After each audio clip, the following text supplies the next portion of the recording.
Hello friends, it is Danny. Welcome back to another video. Today I'm going to be doing a episode of the Danni Diaries, and I have not done an episode of the Danni Diaries in a very long time, but this is just a chitty chatty sort of Danni Diaries episode. It's not a writing update or anything. I am going to do a follow-up Danni Diaries episode about that, but this episode is kind of in response to Alexa Dunn's video from today as of January 22nd. And today she posted a video about how Comic Sans helps her write. It's been a thing recently on Twitter that people have discovered that if you write in Comic Sans, it actually somehow helps you write. We know Comic Sans is like the most dreaded font type ever in the history of creation, but despite the fact that we hate this font, people have found that when they write in Comic Sans as opposed to writing in a serif or sans serif type font, they write faster, they write better, and they end up accumulating a higher word count than they would have originally by the end of the day, as opposed to writing in their normal fonts that they like to write in. And so I'm kind of responding to Alexa's video today because what Alexa talked about in her video is the fact that it does indeed help her. My thing is, I agree with what Alexa says and how it does help you write faster and it does help you write better sentences because I have experienced how it helps. I normally write in any font that I like. Usually I write in Avenir Next just because that's what I like and that's my personal preference on a Mac. But we do have a version of Comic Sans on Macs, Apple products in general, which is the Chalk Duster font. And so I was like scrolling through Twitter one day, heard about the whole Comic Sans helps you write thing, and I was like, okay, I'm gonna try it. And this was like a few weeks ago when I first got back into writing post-surgery. And I was like, this isn't gonna help, it's not gonna help, I'm just gonna do this and it's gonna be stupid and then I'm gonna have to struggle to try and change the font back. And then my mind was blown because holy shit, this works. And I couldn't understand why it works. But as I've kind of thought about it over the last couple of weeks, I remembered something from 2 years ago because it makes a lot of sense. So to kind of backpedal a little bit, Alexa mentioned how she thought it might be a placebo effect because we know we all hate Comic Sans because it is just the most ugly, nasty font that we all hate. I don't know why we hate it, we just do. It's like a common agreement that we all have as writers that Comic Sans is the worst. And it is, it really is. I can't stand it, but her idea of the placebo effect really does make sense. It's like we don't want it to work and we don't expect it to work, so it does work. And because so many people are experiencing this thing happening to them where it does work, it's kind of like you have this expectation of like, it might work for them but not for me, and then you hope it works for you, but you also hope it doesn't work for you, and then it does. And so again, the whole placebo effect thing, I totally think that is real. The other point she made was that Comic Sans is just such an ugly font that we love to hate that we don't actually want to look back at our work and actually reread what we've written and worry about it because we don't want to have to look at Comic Sans, which is probably another very valid point. But that got me thinking about Comic Sans. I then thought about my handwriting. I've done my handwriting the same way since I started learning how to write, which was like kindergarten. And so many people have come up to me and said, oh my god, your handwriting looks like Comic Sans. And then it makes me mad because yes, my handwriting can look like Comic Sans and it bothers me. And then I wondered why handwriting does look like Comic Sans.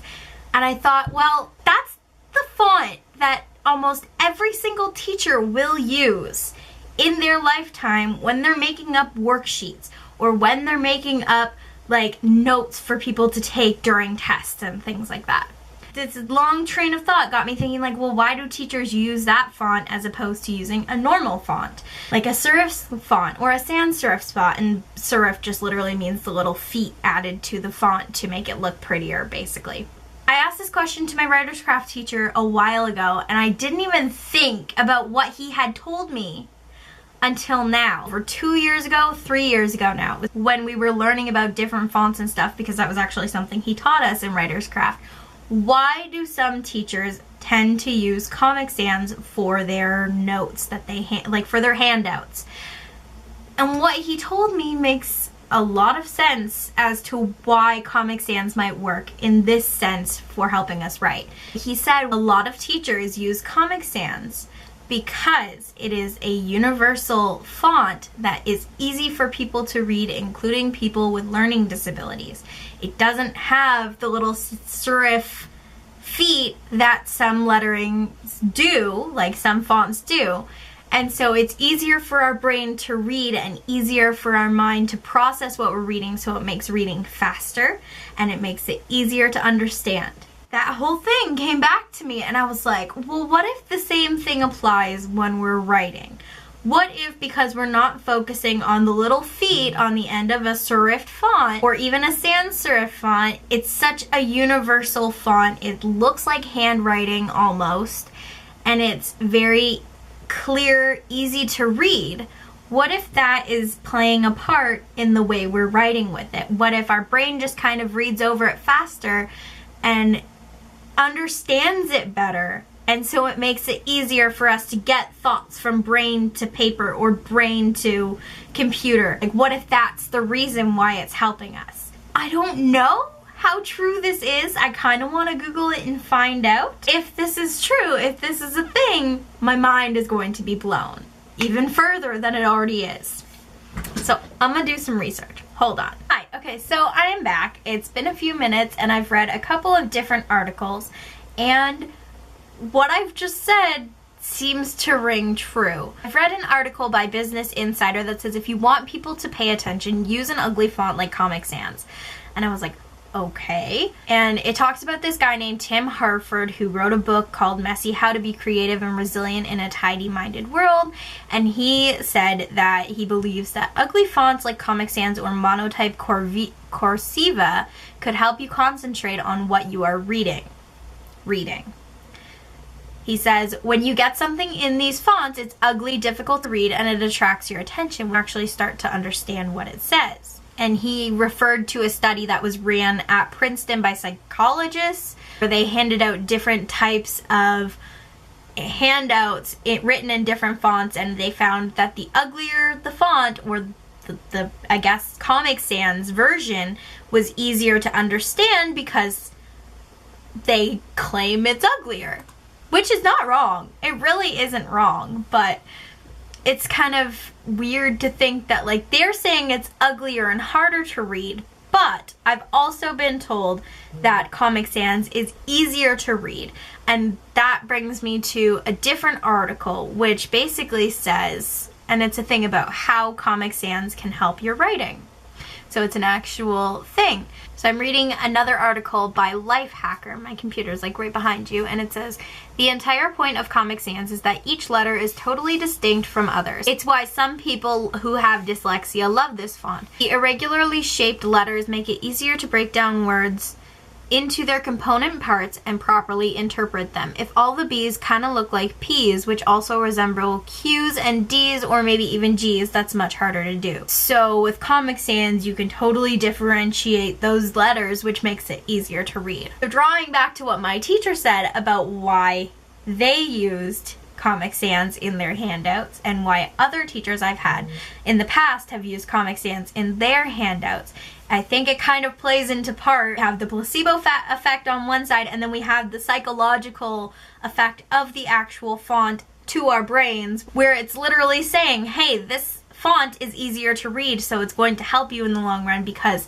one, it's easier to read, two, it's going to make you think less about what you're writing. Your eyes are glancing over it and reading the words and understanding the words quicker, faster, and better, and your eyes aren't glazing over trying to pick out different letters of a different font that might have serif or even sans serif, but it's harder to read because some of the letters look similar, and then your eyes kind of glaze over because your brain is trying to meet up with what your eyes are seeing, and it's trying to figure out how to understand what it's reading. Basically, all of that rambling is to say that I do believe the Comic Sans trick works, and if you are struggling through writer's block, or you're struggling to get an outline written, or you're just struggling in general to get the words flowing, if you feel like trying and messing with your brain a little bit, switch your font over to Comic Sans. You don't even have to switch the entire thing over, just switch the chapter or paragraph that you're working on, and that way once you start writing, the words that you are writing are in Comic Sans, so your eyes are reading them easier